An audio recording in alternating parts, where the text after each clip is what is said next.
Prayer by Rote, empty of devotion and faith. O my children of all faiths, do not destroy the most noble sentiments of the Spirit or try to satisfy it with external practices and worships. Behold, if a mother does not have something material to offer her beloved and small child, she holds him against her heart, blesses him with all her love, smothers him with kisses, gazes at him tenderly, covers him with tears, but never does she try to deceive him with empty acts of love. How can you conceive that I, the Divine Master, approve of you satisfying yourselves with practices lacking all essence, truth, and love, with which you try to deceive your spirit, making it believe that it has been nourished, when in reality each time it is more ignorant of the truth?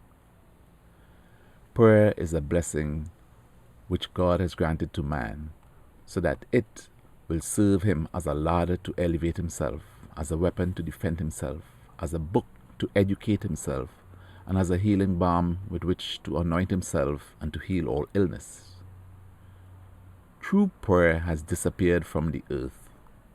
Men no longer pray, and when they try to do it, instead of speaking to me with the Spirit, they do it with their lips, employing useless words, rituals, and material idols. How are men going to observe miracles if they use forms and observe practices which Jesus did not teach? It is necessary that true prayer return to men, and it is I who have come again to teach it to you. Teach your brothers how to pray. Make them comprehend that it is their spirits which must communicate with their Creator, that their prayers are almost always cries of the material form, an expression of their anguish, proof of their lack of faith, and of their mistrust or lack of obedience to me. Make your brothers understand that they do not need to mortify or lacerate their bodies to move my spirit and awaken my pity or charity. Those who seek suffering or bodily penitence do so because they do not have the slightest idea of which offerings are most pleasing to me, nor do they have any idea of the love and the mercy of your Father. Do you think it necessary for me to see the tears in your eyes or the pain in your hearts for me to have pity on you? To believe so would be to attribute to me hardness, insensitivity, indifference, and selfishness. Can you imagine these defects in the God you love?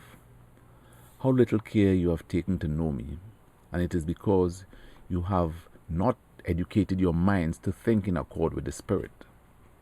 Leave the earth for a few moments today and come to me in spirit. For many centuries, humanity has been mistaken in its manner of praying, and has therefore not strengthened or illuminated a part of their lives with my love, for they have prayed with the senses and not with the Spirit. Idolatry, to which man is so inclined, has been like a poison that has not allowed them to taste the spiritual delights of inner prayer. How much misery men have dragged behind them simply from not knowing how to pray. And yet, my disciples, it is natural. What spiritual strength can a human being have to resist the trials of life if they do nothing to come closer to the source of life that exists in my spirit? They seek me in the abyss and in shadows, even while they could elevate themselves to find me on the heights and in the light. Oh, if the men of this time understood the power of prayer, how many superhuman works they would perform.